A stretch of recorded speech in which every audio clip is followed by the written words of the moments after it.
baptized by the Egyptian priest Anup, A-N-U-P, who of course becomes John the Baptist in the Bible. Horus, Heru, had 12 disciples. Horus, I'm talking about 6,000 years BC. How long ago did I say? 6,000 years BC. Horus performed miracles and raised a man from the dead. And the man who he raised from the dead, y'all guess what his name was? Let me tell you. Lazarus.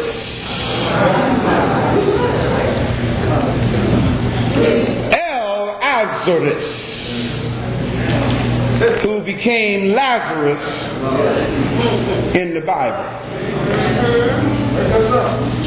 Horus walked on water.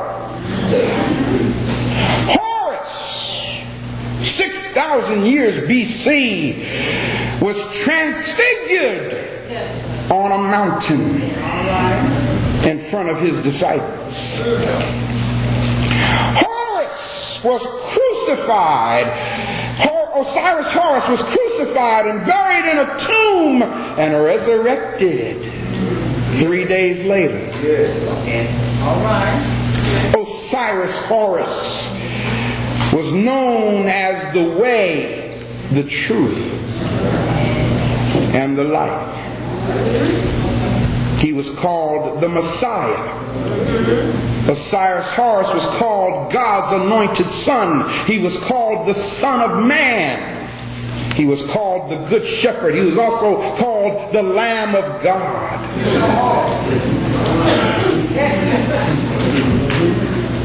Osiris Horus also had the title of the Fisher. Horus's personal epithet was Iusa, I-U-S-A, or which translates means to be the ever-becoming son of Ptah, the father. Horus was called Christ, K-R-S-T, which means in Kemet, the anointed one. Now, did anything I say sound familiar?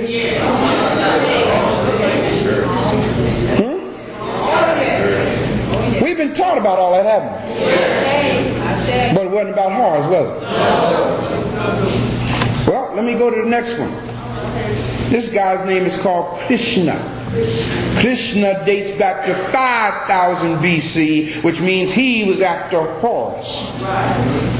Krishna was born of a virgin. Her name was Devaki. Krishna's father was a carpenter. Krishna's birth was attended by angels, wise men and shepherds, and they brought gold, frankincense, and myrrh to Krishna's birthday party.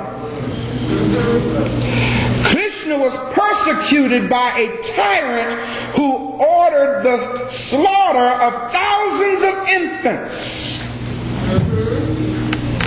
Krishna was baptized at the age of 30 in the river Ganges. Krishna was transfigured on a mountain in front of his disciples, which also totaled 12. Krishna was crucified on a tree between two thieves. Krishna rose from the dead 3 days later and ascended to heaven. Krishna is also called the Shepherd God, Lord of Hosts. He was considered the Redeemer. He was called the Firstborn. He was called the Sin Bearer, the Liberator. He was also called the Universal Word. Check this this out. Just like Horus, Krishna is the second person of the Hindu Trinity. Krishna proclaimed himself as the resurrection and the way to the Father. Krishna was called the beginning, the middle, and the end, or what we call Alpha Omega. His disciples labeled him Jesus, spelled Jezus. Sound familiar? Yes.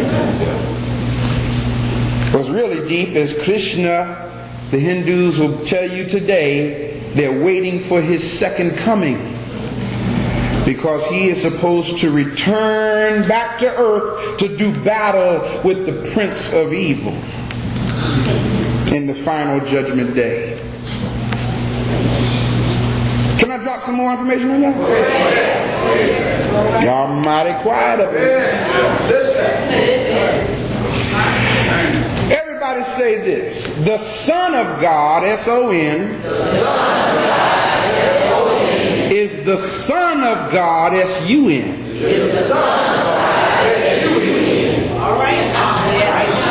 Now I'm going to make it plain to you this morning, because we're at the point where the rubber meets the road. And see, this way, when people start asking me these questions and I got to keep sending all these emails and explaining all this, I can say, here, take this tape and just listen to the tape for yourself, and then go do your own research to verify what I'm telling you. And you can take the tape also and listen to it 100 times if you want to. However many times you have to listen to it to learn. The reason, brothers and sisters, now follow this well, because what I'm getting ready to say now is deep. Okay? See, we haven't been taught to think on a deep level. All right. In fact, y'all, guess what? We haven't been taught to think. Period. We've been told to listen. We haven't been taught to think. Now, what I'm getting ready to tell y'all now is deep. So I'm going to take my time, but you'll understand it. I'm going to make it plain to you. The reason why all these narratives are so similar, with a God-man who was crucified, resurrected, virgin born, is because we need to understand that these stories were based on the movements of the sun in the sky. We need to understand that. Everybody say astrotheology. See, we have taken what was astrotheology and made it literal theology. We've made it historical theology. So we've taken that which did not literally exist or historically exist and incorporated it into our belief system as though it is fact. You understand what I'm saying? And that's why we can't agree with each other. This well now. You have the sun. How many signs of the zodiac are there? Oh, ain't that deep? You have the S-O-N. How many disciples did he have? Oh, ain't that deep?